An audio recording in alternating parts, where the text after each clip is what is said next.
What's up, everybody? Figured I'd take you guys along on a little job with me. We're gonna be heading up to Forest Park area in Atlanta. We got a little bit of a repair to do on a machine for a big tire shop that I service up there every once in a while. So anyway, just figured I'd take you guys and let you kind of see what a typical maintenance job is on an indoor machine. Let's go.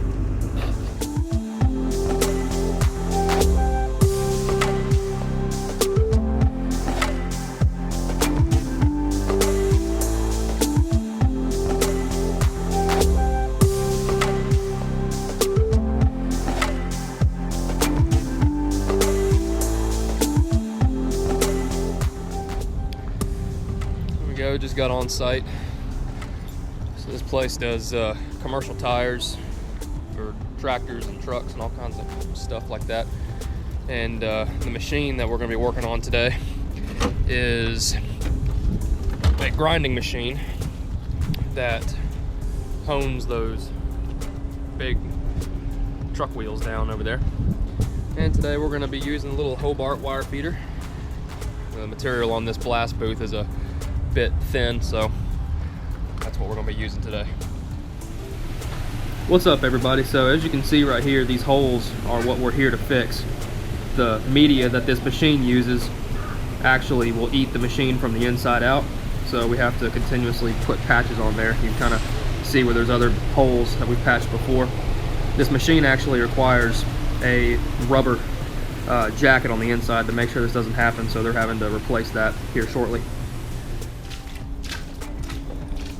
So I think what we're going to do is go out here to the truck, grab some 3/16 sheet metal, and we're going to cut out a couple of, I don't know, maybe 3x4, 3x3 squares, and that's what we're going to use for our patch material.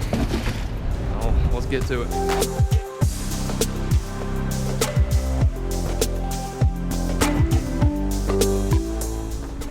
Now basically what I've done here is I've just made some little markings. So this is 2 inches tall and these are 4 inches. So we'll start there, get these little pieces cut out, and we'll get ready to do some welding. If any of you are ever curious about how I cut the steel, I'm not a big fan of cutoff wheels. Cutoff wheels create a lot of dust. Sometimes, if you don't know how to use them right, they explode and send shrapnel everywhere. This thing is probably the best tool I have ever purchased besides my metal chop saw. I will buy this thing 10 times over if I have to again. It's basically a circular saw, just like you see for plywood, only it cuts metal. It is specifically designed to cut steel and metal, and this thing cuts with little to no sparks whatsoever, no dust. The wheels don't explode, and it doesn't do anything stupid like jerk up or try to eat you alive like a grinder and a cutoff wheel does. And it cuts the metal so much cleaner and so much faster. So if you ever need to cut some sheet metal or steel or anything like that, this is what you need.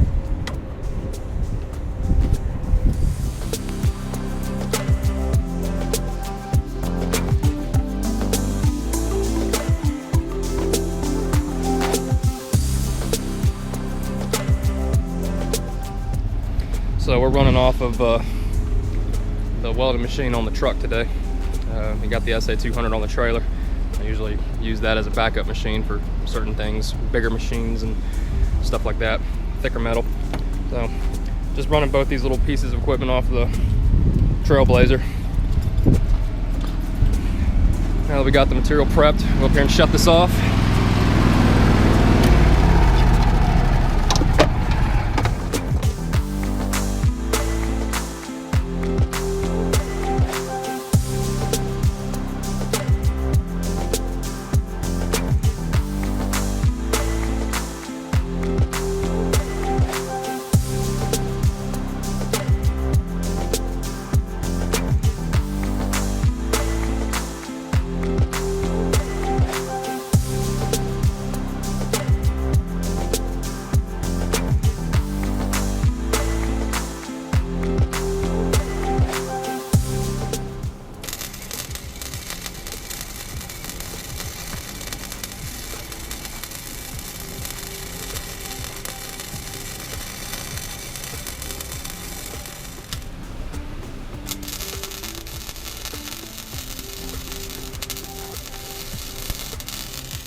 All right, well, that was a great little job. Got everything buttoned up and all the holes closed. Customer's happy. I'm happy. Just get everything set up.